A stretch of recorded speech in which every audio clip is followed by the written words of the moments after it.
Hi, this is Rashid Malik, IBA JGist from Moro, and this is my YouTube channel Preparation for All Exams.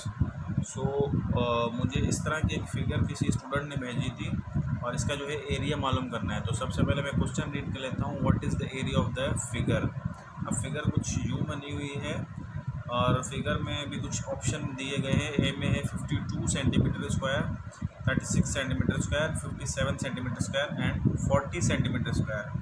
तो इस figure को समझने से पहले कुछ एक दो चीज़ें हैं वो मैं समझा दूं, उसके बाद फिर हम फिगर पे आते हैं।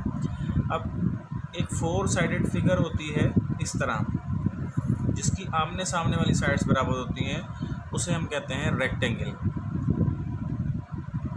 ठीक है, इस तरह की फिगर होती है जिसकी आमने सामने वाली साइड्स बराबर होती हैं। लेट्स सपोज अगर ये 4 सेंटीमीटर है और ये 6 सेंटीमीटर है, तो आपको ये दो साइड्स अगर गिवन है तो अदर 2 साइड्स अगर नहीं भी गिवन तो हमें अंडरस्टूड समझ जाना चाहिए कि रेक्टेंगल में आमने सामने वाली साइड्स बराबर होती हैं। अगर ये 6 सेंटीमीटर है देन ये भी 6 सेंटीमीटर होगी। अच्छा, ये अगर 4 सेंटीमीटर है, ये नहीं गिवन, तो इसका मतलब ये है कि ये रेक्टेंगल फिगर है, इसमें जो ये वाली जो लेंथ होगी यही सेम इस साइड भी होगी, यानी ये भी 4 सेंटीमीटर होगी।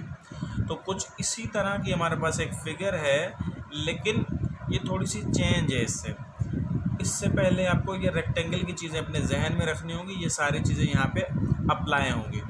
अब ये हमें यहाँ से लेकर यहाँ तक इसने बताया कि 7 सेंटीमीटर इसकी जो है यहाँ से लेकर यहाँ तक मेजरमेंट है। अब ये आपके पास यहाँ से 6 सेंटीमीटर है। अब जो नीचे यहाँ से लेकर पूरी ये जो है 11 सेंटीमीटर है। अब आपको यहाँ से लेकर यहाँ तक ये भी नहीं मालूम, और उसके अलावा ये वाली जो लेंथ है ये भी आपको नहीं मालूम। अब आपने ये सारा कुछ रेक्टेंगल वाली चीज़ें यहाँ पे अप्लाई करनी होंगी। अब वो कैसे? सबसे पहले मैं आपको ये बता दूं कि यहाँ से लेकर जो यहाँ तक लेंथ है 7 है, और ये वाला जो टुकड़ा है यहाँ से लेकर ये है 2 है। अगर मैं इसको यहाँ से डॉट डॉट लगा दूँ, इट मीन जो 2 इधर है वो 2 सेंटीमीटर यहाँ भी होगा।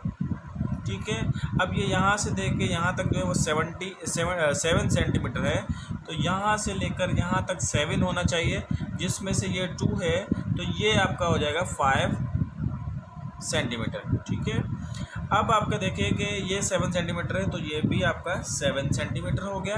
और इसके अलावा ये यहाँ से लेकर यहाँ तक जो है आपका जो है 11 सेंटीमीटर है, जबकि हमें ऊपर दिया गया है कि यहाँ से लेकर यहाँ तक जो है 6 सेंटीमीटर है। तो यहाँ पे आप डॉट डॉट लगा के करेंगे, यहाँ से लेकर यहाँ तक जो आपका हो जाएगा 6 सेंटीमीटर, यानी 11 है यहाँ से लेकर यहाँ तक। ठीक है, अब ये टुकड़ा आपका हो गया 6 सेंटीमीटर का। इट मीन्स कि ये जो आपका टुकड़ा होना चाहिए, आप 6 जो 11 में से माइनस कर देंगे तो आपके पास आ जाएगा 5 सेंटीमीटर। अब बेसिकली यहाँ पे ना 2 फिगर्स बनी हुई हैं। अब फिगर भी कौन सी है? दोनों ही रेक्टेंगल हैं।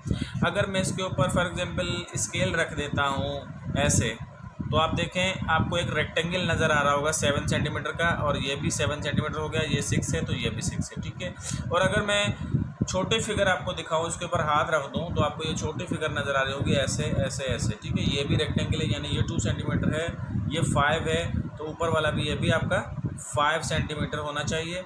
और इसके अलावा ये 2 है, तो यहाँ पे 2 है, तो यहाँ पे भी 2 सेंटीमीटर होना चाहिए। अब ये बेसिकली आपके पास 2 रेक्टेंगल थे, और आपने इनमें से कुछ साइड्स हमें नहीं मिली हुई थी, वो हमने इन्हीं जो है चीज़ों में से ढूंढी हैं, और वो कैसे ढूंढी है वो मैंने आपको अभी अभी एक्सप्लेन किया है। अब आपने इसका पूरी फिगर का जो एरिया मालूम करना होता है। अब रेक्टेंगल का जो एरिया होता है मालूम करते हैं, वो हम ऐसे करते हैं कि लेंथ इंटू ब्रेड्थ। ठीक है, अब लेंथ इंटू ब्रेड्थ वाला फार्मूला आपने जहन में रखना है और वही यहाँ पे अप्लाई करना है। अब यहाँ पे 2 फिगर्स हैं, आपने अगर बड़े रेक्टेंगल की मालूम करना है एरिया, यानी रेक्टेंगल का जो एरिया मालूम करेंगे, पहले आप बड़े का मालूम करना है, यानी ये मैं यहाँ पे लिख देता हूँ L stand for large. Large जो है वो 7 है एंड 6 है, यानी आप 7 मल्टीप्लाई बाय 6 कर लेंगे लेंथ इंटू ब्रेड्थ वाला फार्मूला यूज़ करके। आपके पास ये हो जाएगा 42 सेंटीमीटर स्क्वायर। अब ये हो गया बड़े रेक्टेंगल का। अब बारी है छोटे की, तो छोटे में हमें एक 5 साइड है और दूसरी जो है 20। लेंथ इंटू ब्रेड्थ जो है वो 5 एंड 2 है, तो यानी रेक्टेंगल का जो एरिया होगा, लेकिन वो भी कौन से वाले का? स्मॉल वाले का। उसका क्या होगा? 5 मल्टीप्लाई बाय 2, यानी आपके पास हो जाएगा 10 सेंटीमीटर स्क्वायर। अब आपने इस पूरी फिगर का जो है वो मालूम करना है एरिया, यानी टोटल एरिया इसका हो जाएगा, इसको भी ऐड कर लें बड़े को भी और उसके अलावा छोटे वाले का भी ऐड कर लें, यानी 42 + 10 आपके पास हो जाएगा 52 सेंटीमीटर स्क्वायर। अच्छा, ये सवाल तो किसी ने मुझे भेजा था ऐसे, लेकिन इसके अंदर आपसे एक और सवाल पूछा जाए, लेट सपोज यही फिगर और आपसे पूछा जाए कि बताइए इसका पेरीमीटर क्या होगा, तो पेरीमीटर भी मैं बता देता हूँ यहीं पे। वैसे मेरी अलग से इसके ऊपर वीडियोस भी बनी हुई है, लेकिन इसी में मैं फिर दोबारा से बता देता हूँ कि पेरीमीटर होता है बाहर वाली बाउंड्री की जो हमारे पास मेजरमेंट है, इसकी एडिशन को कहते हैं पेरीमीटर।